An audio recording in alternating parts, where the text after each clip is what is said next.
El carpintero y la mesa infinita. En un pueblo pequeño encajado entre colinas verdes y un río que cantaba al pasar, vivía Tadeo, un carpintero de manos callosas y corazón sereno. No era rico, ni mucho menos famoso. Su taller, un cobertizo humilde con olor a serrín y resina, apenas le daba para vivir. Pero tenía un don que lo hacía único. Cada mueble que salía de sus manos parecía contener algo más que madera. Sus sillas acogían como un abrazo, sus cofres guardaban secretos con lealtad, y sus mesas invitaban a compartir.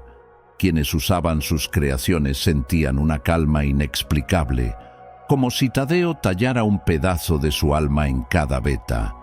Un día, un mercader llegó al pueblo en un carruaje dorado, con ropajes que brillaban bajo el sol y una comitiva que hacía temblar las calles empedradas.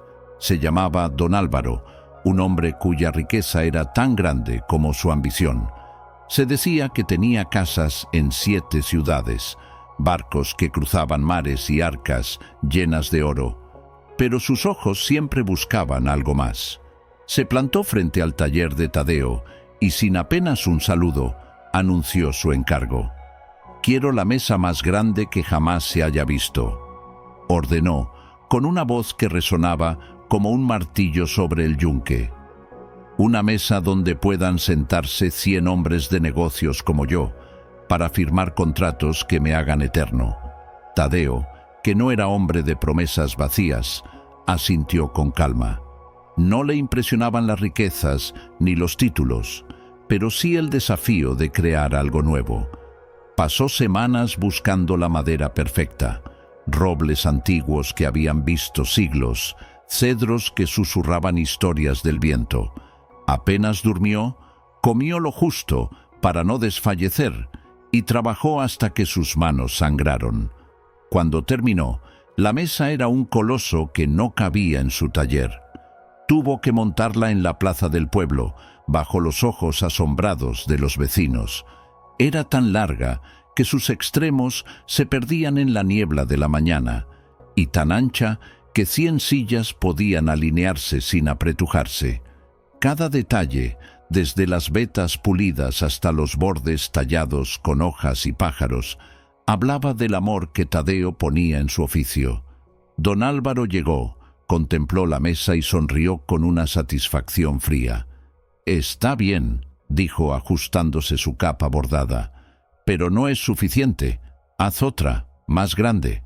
Así comenzó una obsesión que consumió al pueblo entero. Don Álvaro no se conformaba. Cada mesa que Tadeo construía, más grande y más imponente que la anterior, era recibida con la misma exigencia, más grande aún. Los árboles caían, los días se alargaban, y Tadeo, aunque agotado, seguía trabajando. No lo hacía por el oro que el mercader le pagaba, aunque era mucho, sino porque creía que, en alguna de esas mesas, encontraría la forma de darle al hombre lo que realmente necesitaba. Cada nueva mesa era un espectáculo. La segunda cubrió la plaza y llegó hasta el río. La tercera cruzó el puente y se adentró en los campos. La cuarta, tan vasta que nadie podía ver su final, parecía un camino de madera que se perdía en el horizonte. Los banquetes del mercader eran legendarios, mesas llenas de manjares exóticos, vinos de tierras lejanas y contratos firmados con plumas de oro. 100, 200, 500 hombres de negocios se sentaban a su alrededor, hablando de fortunas y conquistas. Pero cuando la noche terminaba y los invitados se marchaban, don Álvaro quedaba solo en la cabecera, mirando el vacío interminable de madera pulida. Sus ojos, antes llenos de codicia, empezaban a reflejar una sombra de cansancio. Una tarde, mientras tallaba la 10ª mesa, Tadeo no pudo más. Sus manos temblaban, sus ojos estaban rojos de noches sin dormir, y su corazón, aunque fuerte, sentía el peso de un trabajo sin sentido. Se presentó ante don Álvaro, con el delantal cubierto de aserrín y la voz firme. «Señor, dijo. Puedo seguir construyendo mesas hasta que mi vida se acabe. Puedo talar todos los bosques y cubrir el mundo con madera, pero nunca llenaré el espacio que usted intenta llenar. El mercader, sentado en un trono de caoba que él mismo había encargado, lo miró con desprecio. «¿De qué hablas, carpintero?», espetó golpeando la mesa con un puño enjollado. Tadeo, sereno como un roble enraizado, respondió: «De la mesa de su corazón. Esa tiene un hueco que no se llena con madera ni con oro, sino con lo que compartes de verdad. Una mesa no es para sentar a cientos si al final estás solo. Es para compartir un pan, un vino, una risa con quienes importan». Don Álvaro soltó una carcajada seca, como si las palabras de Tadeo fueran un chiste de mal gusto. «¡Fuera de aquí!», gritó señalando la puerta.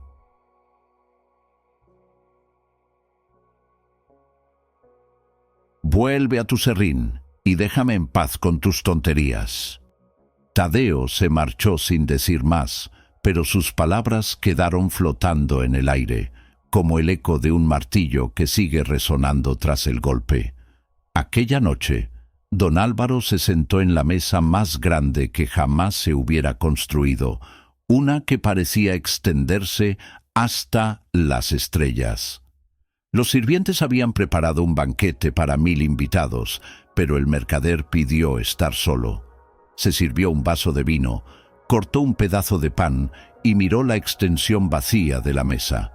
Por primera vez, sintió un frío que no venía del aire ni de la noche, sino de un lugar más profundo, un hueco que ninguna riqueza podía llenar. Pasaron los días y el mercader no volvió a llamar a Tadeo, pero una mañana, cuando el sol apenas despuntaba, don Álvaro apareció en el taller. No venía en su carruaje dorado ni con su comitiva. Estaba solo, con un abrigo sencillo y una mirada distinta, más suave, casi vulnerable. «Hazme una mesa», pidió, con una voz que ya no resonaba como un martillo, sino como un susurro, pero esta vez pequeña, para 4 personas. Tadeo lo miró, buscando en sus ojos alguna señal de burla, pero no la encontró. Asintió y se puso a trabajar. Escogió una madera de nogal, cálida y humilde, y talló una mesa pequeña, redonda, sin adornos excesivos, pero con un cuidado que hacía que cada veta pareciera contar una historia. Cuando la terminó, la llevó a la casa del mercader, que ya no vivía en un palacio, sino en una cabaña modesta al borde del pueblo. Esa noche, don Álvaro invitó a 3 personas: un viejo amigo al que no veía en años, una viuda que le había enseñado a reír en su juventud y un niño del pueblo que siempre le sonreía, sin pedir nada a cambio. Se sentaron alrededor de la mesa, compartieron un pan casero, un vino sencillo y unas historias que hicieron temblar las paredes de risas. Por primera vez, don Álvaro no sintió el frío. Por primera vez, la mesa no estaba vacía. Y así, aquella mesa pequeña, hecha con la misma paciencia y amor que Tadeo ponía en todo, se convirtió en la más valiosa de todas, porque no era su tamaño lo que la hacía grande, sino lo que nacía alrededor de ella: una amistad sincera, un calor humano que ningún oro podía comprar. Y en el pueblo, cuando contaban la historia, decían que Tadeo no solo era carpintero, sino un hombre que tallaba mesas para los corazones.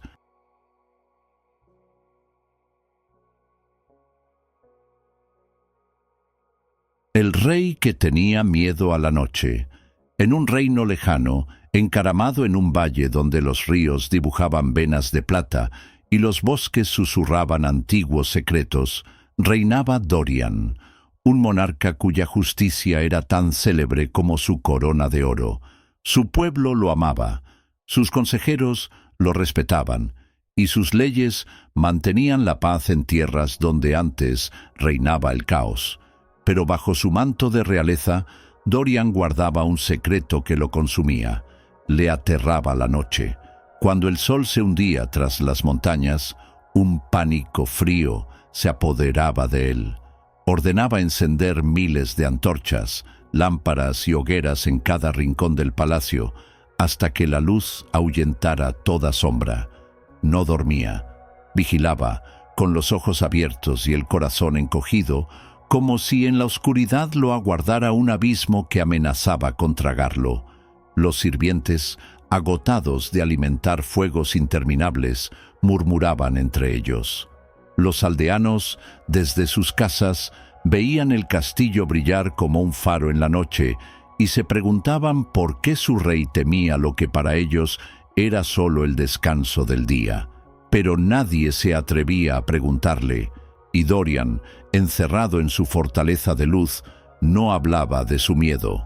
Un atardecer, cuando el cielo se teñía de púrpura, un sabio extranjero llegó al reino. Era un hombre de rostro curtido, con una túnica gastada y una mirada que parecía atravesar el alma. Lo llamaban Elías, y su fama de conocer los misterios del mundo lo precedía. Al entrar al castillo, vio las antorchas ardiendo con furia, los candelabros goteando cera y los braseros que humeaban sin descanso. Elías, sin alzar la voz, se acercó al rey que estaba sentado en su trono, rodeado de un resplandor casi cegador. «¿Por qué temes tanto la noche, majestad?», preguntó el sabio, con una calma que contrastaba con el crepitar de las llamas.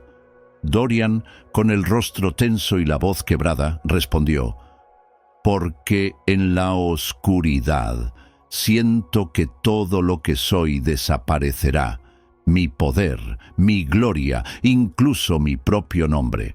La noche es un vacío que me roba lo que he construido». Elías guardó silencio, como si midiera cada palabra del rey. Luego, con una sonrisa apenas perceptible, dijo: «Entonces, majestad, la noche no es tu enemiga, es tu espejo. No te quita nada, solo te muestra lo que llevas dentro». Dorian frunció el ceño, confundido, pero algo en las palabras del sabio lo inquietó. No era un reproche, ni una burla, sino una invitación a mirar más allá.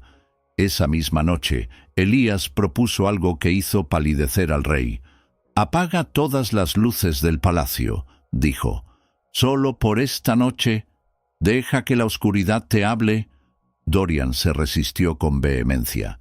Sus manos apretaron los brazos del trono y su voz tembló al responder: «Imposible, la oscuridad es traicionera, me devorará». Pero Elías, con la paciencia de quien ha caminado muchos caminos, insistió: «El valor no es no tener miedo, majestad, sino enfrentarlo. Una noche, solo una, yo estaré contigo».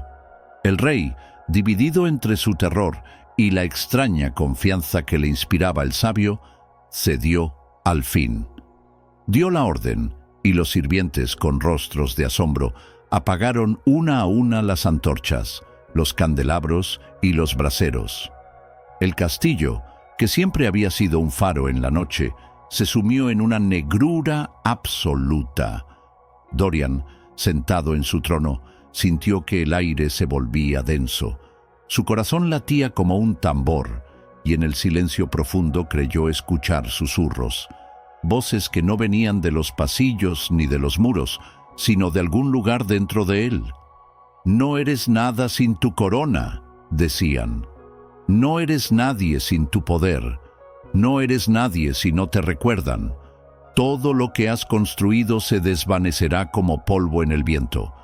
Quiso gritar, correr, encender aunque fuera una vela, pero la mano firme de Elías se posó en su hombro. «Escúchalos», dijo el sabio. «No huyas, deja que hablen». Dorian, temblando, obedeció. Permaneció inmóvil, con los ojos cerrados, mientras las voces seguían. Pero a medida que las escuchaba, algo cambió. Comprendió que no eran monstruos escondidos en la sombra, ni fantasmas de un reino olvidado. Eran sus propios miedos, las cadenas que él mismo había forjado con cada decisión tomada por orgullo, con cada noche pasada temiendo perder lo que tenía. La oscuridad no era un abismo, era un espejo, como había dicho Elías, que le mostraba su alma desnuda. Cuando los primeros rayos del sol atravesaron las ventanas, bañando el salón en un resplandor dorado, Dorian abrió los ojos. Estaba agotado, pero su rostro tenía una calma que no había mostrado en años. Había sobrevivido a la noche, no porque la oscuridad se hubiera rendido, sino porque él había aprendido a mirarla. Comprendió que lo que temía no era la noche en sí, sino la idea de no controlar el tiempo, de no poder retener cada instante de gloria, cada pedazo de su legado, pero en esa negrura también había encontrado una verdad. La vida no se mide por lo que se aferra, sino por lo que se vive. A partir de entonces, Dorian cambió. Ya no ordenó encender miles de antorchas. Dejó que la noche entrara en el castillo y a veces, en las veladas más tranquilas, caminaba por los pasillos iluminados solo por la luna. Aprendió a escuchar el canto de los grillos, el susurro del viento, el latido de su propio corazón. La sombra y la luz, entendió, eran parte del mismo ciclo, y aferrarse a una sola era vivir a medias. El pueblo notó el cambio. El rey, que antes solo hablaba de leyes y conquistas, comenzó a sentarse con los aldeanos en las plazas, a escuchar sus historias, a reír con sus chistes. Elías, el sabio, se marchó una mañana sin despedirse, pero dejó tras de sí un reino más luminoso, no por las antorchas, sino por el corazón de su rey. Y, cuando contaban la historia, los ancianos del pueblo decían que Dorian no había vencido a la noche, sino que había aprendido a caminar con ella, porque el verdadero valor no está en ahuyentar la oscuridad, sino en encontrar la paz dentro de ella. El puente que nunca terminaba. En la cima de una montaña partida en dos, un coloso de roca que se alzaba majestuoso hacia el cielo, existía un pueblo aislado. Las casas, aferradas a la ladera como nidos de golondrinas, miraban hacia un abismo insondable. La grieta que los separaba del resto del mundo era tan profunda, tan vasta, que nadie, ni el más audaz de los exploradores, había logrado ver el fondo. Desde tiempos inmemoriales, desde que la memoria de los hombres se perdía en la bruma de los mitos, los ancianos repetían la misma orden, un mandato sagrado que se transmitía con el aliento de cada generación. Construid el puente, que vuestras manos sean la extensión de nuestra voluntad, que vuestro sudor sea el cemento de nuestra esperanza. Y así lo hacían. Con la disciplina de las hormigas y la fe de los peregrinos, día tras día, hombres y mujeres, jóvenes y viejos, cargaban piedras arrancadas de las entrañas de la montaña, maderas robustas traídas de los bosques más remotos, hierro forjado en el corazón de la tierra. Se levantaban columnas que desafiaban la gravedad, se extendían vigas que parecían querer abrazar el vacío, y el puente crecía, centímetro a centímetro, centímetro, año tras año, pero nunca, jamás llegaba al otro lado. A medida que avanzaban, con cada piedra colocada, con cada viga asegurada, el abismo parecía alargarse, como si una entidad invisible jugara con ellos, burlándose de sus esfuerzos. Algunos, los más pesimistas, decían que era una maldición ancestral, un castigo divino por algún pecado olvidado. Otros, los más devotos, que era una prueba divina, un desafío para templar sus almas. Lo cierto es que, por siglos, trabajaron sin detenerse, con la mirada fija en un horizonte inalcanzable. Los ancianos, con sus rostros surcados por el tiempo y sus voces cargadas de la autoridad de la tradición, aseguraban que el propósito mismo de sus vidas La razón de su existencia era continuar esa construcción, aunque nadie supiera con certeza qué había al otro extremo, qué promesa o qué peligro les aguardaba. Los jóvenes, con la impaciencia de la sangre nueva, cansados de la monotonía y la futilidad aparente, preguntaban con una mezcla de rebeldía y desesperación: ¿por qué debemos seguir si nunca llegamos? ¿Cuál es el sentido de este esfuerzo sin fin? Porque así ha sido siempre, respondían los mayores con la inflexibilidad de la roca. Es el legado de nuestros ancestros, la ley que nos rige. Quien deje de construir, quien abandone la tarea, será devorado por el abismo, no solo en cuerpo, sino también en espíritu. La amenaza, susurrada con la solemnidad de un oráculo, bastaba para mantenerlos en obediencia, para acallar las voces de la duda y la rebeldía. El miedo al abismo, a la nada, era un motor más poderoso que cualquier esperanza de alcanzar la otra orilla.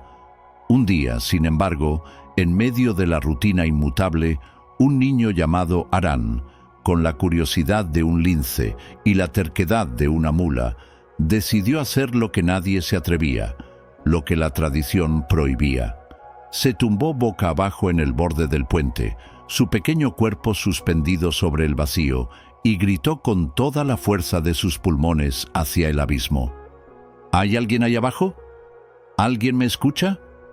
El eco devolvió su voz, multiplicada, distorsionada, como un coro de fantasmas. Pero, en lugar de asustarse, de retroceder ante la inmensidad, Arán comenzó a hablarle al eco cada tarde, como si fuera un amigo invisible, un confidente en la soledad de su descubrimiento. Le contaba sus sueños, sus miedos, sus preguntas sin respuesta, y el abismo, en su silencio resonante, parecía escucharlo. Una mañana, mientras el pueblo trabajaba con la misma diligencia de siempre, Arán, con la mirada fresca de la inocencia, notó algo extraño, algo que había estado allí siempre, pero que nadie había visto.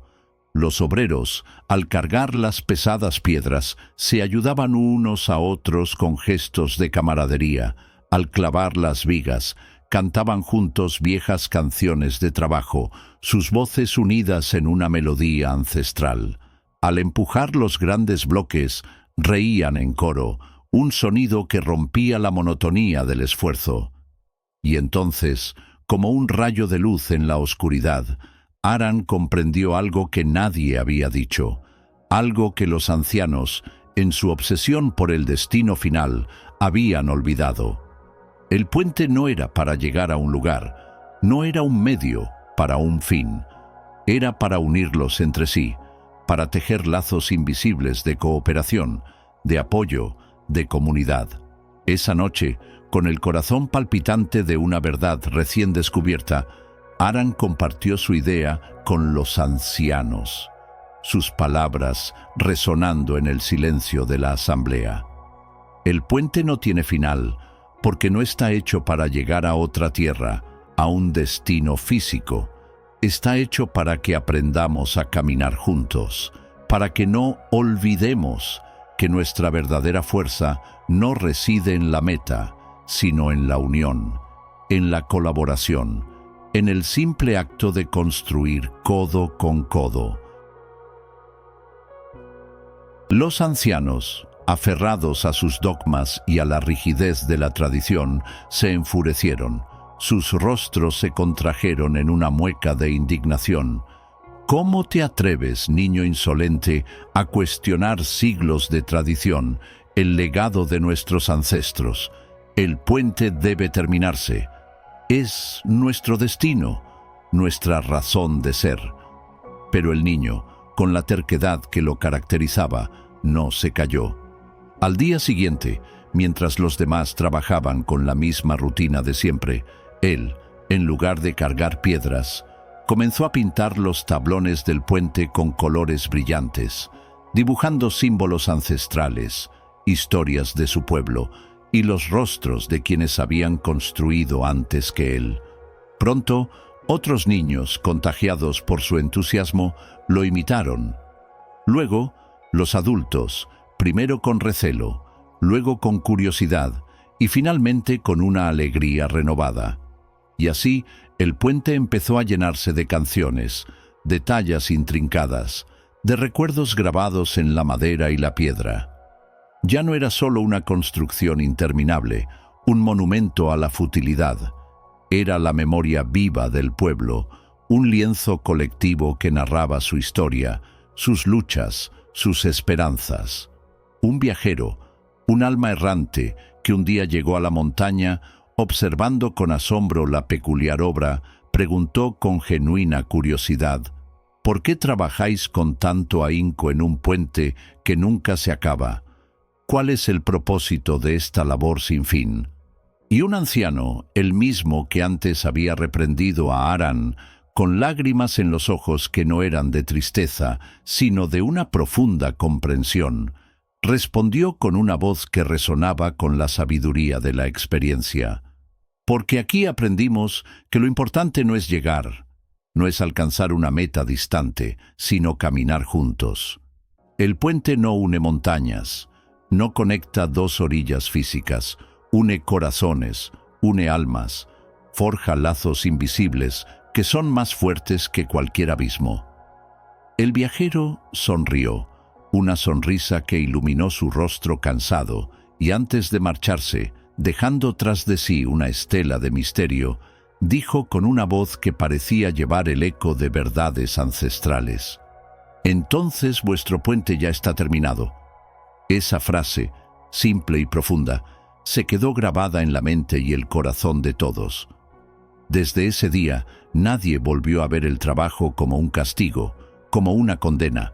El abismo seguía allí, inabarcable, un recordatorio constante de la inmensidad y el misterio, pero el pueblo ya no le temía. Habían comprendido que el verdadero puente no se construía afuera, con piedra y madera, sino dentro de cada uno de ellos, en los lazos de comunidad, en la aceptación de la tarea compartida, en la celebración del viaje mismo. Y así, el pueblo de la montaña partida en dos, encontró su unidad en la construcción de un puente que, aunque nunca terminara, ya había cumplido su propósito más elevado. Con el paso de las generaciones, el puente se convirtió en mucho más que una estructura. Era un libro abierto, una crónica viva de la historia del pueblo. Cada nueva generación añadía sus propias marcas, sus propios colores, sus propias historias. Los tablones se llenaron de nombres de recién nacidos, de promesas de amor grabadas con cariño, de recuerdos de aquellos que habían partido. Se crearon festivales anuales en el puente, donde se celebraban las cosechas, los matrimonios y los ritos de paso. Los niños aprendían a leer y a escribir, descifrando los dibujos y las inscripciones que adornaban sus vigas, y los ancianos se sentaban en sus bordes, contando historias de antaño, señalando los lugares donde sus propios abuelos habían dejado su huella. El abismo, que antes había sido una fuente de miedo y una justificación para la obediencia ciega, se transformó en un símbolo de la vastedad del mundo y de las infinitas posibilidades que ofrecía la unión. Los jóvenes, inspirados por la historia de Aran, comenzaron a explorar el abismo con cuerdas y arneses, descubriendo cuevas ocultas, cascadas subterráneas y especies de plantas y animales desconocidas. Traían sus hallazgos de vuelta al pueblo, enriqueciendo su conocimiento y su cultura. El puente, aunque nunca llegaba al otro lado, se había convertido en un punto de partida para nuevas aventuras, un lugar desde donde contemplar la inmensidad y la belleza de lo desconocido. La filosofía del puente se extendió más allá de la construcción física.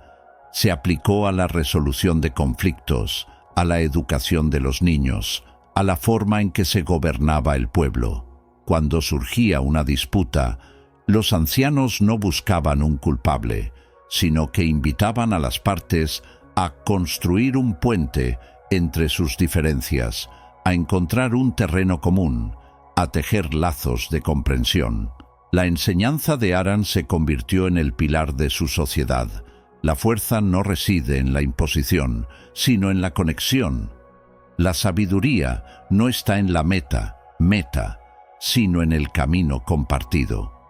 Y así, el pueblo de la montaña partida en dos, no solo construyó un puente de piedra y madera, sino un puente de almas, uniendo a sus habitantes en una comunidad inquebrantable, unida por el propósito y el amor mutuo.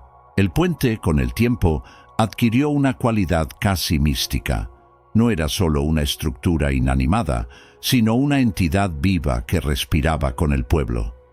Sus maderas crujían y gemían con el viento, como si contaran historias antiguas. Sus piedras, pulidas por innumerables manos y pies, brillaban bajo el sol, reflejando la luz de miles de vidas. Se decía que, en las noches de luna llena, si uno se tendía sobre sus tablones y escuchaba con atención, podía oír el murmullo de las voces de todos los que lo habían construido, un coro silencioso de generaciones unidas por un propósito común. Los jóvenes, al alcanzar la edad adulta, realizaban un rito de iniciación en el puente, grabando su nombre en una de sus vigas, un compromiso simbólico con la comunidad y con la tarea interminable. Era un juramento de que, sin importar a dónde los llevara la vida, siempre llevarían consigo el espíritu del puente, la lección de la unión y la colaboración. La vida individual de los habitantes también se vio profundamente afectada por esta filosofía. Las relaciones personales se tejieron con la misma dedicación y cuidado que la construcción del puente. Los matrimonios no eran solo uniones de dos personas, sino la construcción de un nuevo tramo de puente, un compromiso de caminar juntos a través de los abismos de la vida. Las amistades se forjaban en el trabajo compartido, en el sudor y la risa que acompañaban cada piedra colocada.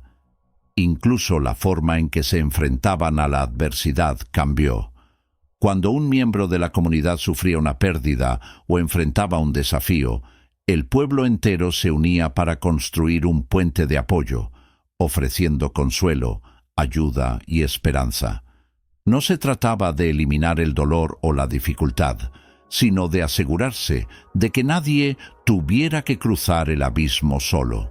El viajero que había pronunciado la frase liberadora se convirtió en una figura legendaria, un heraldo de la verdad.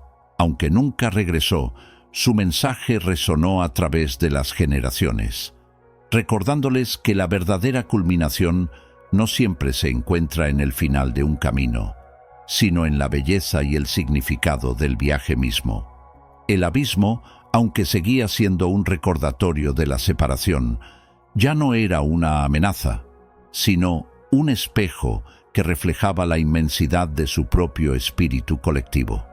Y el pueblo, en la cima de su montaña partida, continuó construyendo su puente, no por obligación, sino por elección, sabiendo que cada día de trabajo era una celebración de la vida, de la comunidad y del amor que los unía, un amor tan vasto e inabarcable como el propio abismo que se extendía bajo sus pies. La fama del puente que nunca terminaba se extendió más allá de las montañas, atrayendo a curiosos y peregrinos de tierras lejanas.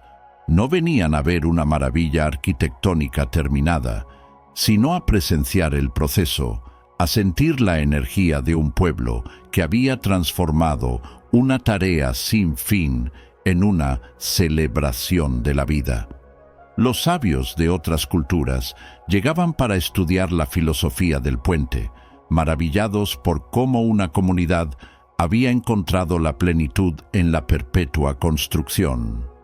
Los artistas buscaban inspiración en sus tablones pintados y tallados, en la sinfonía de martillos y canciones que resonaba en el valle.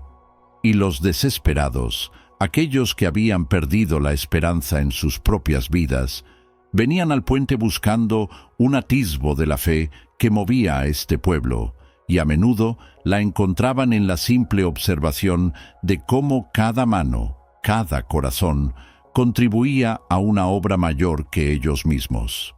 Aran, el niño que había desvelado el verdadero propósito del puente, creció para convertirse en el guardián de su espíritu. No era un líder en el sentido tradicional, sino un narrador, un maestro que, con su voz suave y sus ojos llenos de sabiduría, recordaba a cada nueva generación la lección fundamental. Se sentaba en el borde del puente, no para gritar al abismo, sino para escuchar los ecos de las nuevas voces que se unían a la construcción, para observar cómo los jóvenes interpretaban la tradición a su manera, añadiendo nuevas capas de significado a la obra colectiva.